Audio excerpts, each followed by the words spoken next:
கட்டுகளிலிருந்து விடுதலை.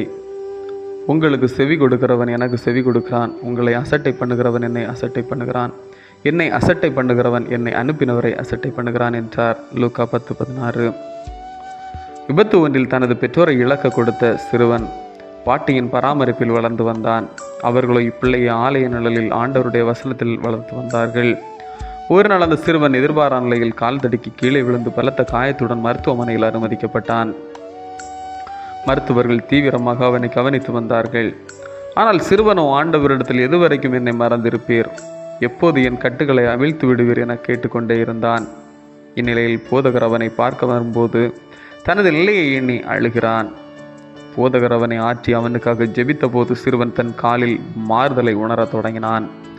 ஆம், அற்புதம் அவனில் நடந்தது. கடவுள் தன்னுடைய அதிகாரத்தால் அவரது மக்களை நிறைத்து அவர்களின் வேண்டுதல்களை நிறைவேற்றி கட்டுகளை அவிழ்க்கும் ஆற்றலையும் கொடுத்துள்ளார்.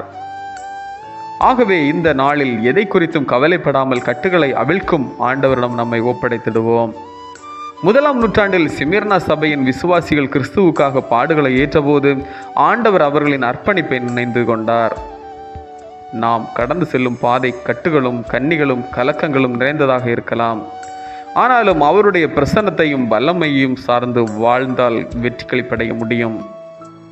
ஆகவே நமது ஆண்டவர் ஒருபோதும் நம்மை விட்டு விலகாமலும் கைவிடாமலும் நமது கட்டுகளை அவிழ்த்து களிப்படையை செய்கிறவராகவும் இருக்கின்றார் என்ற நம்பிக்கையில் மனதை திடப்படுத்திக் கொள்வோம்.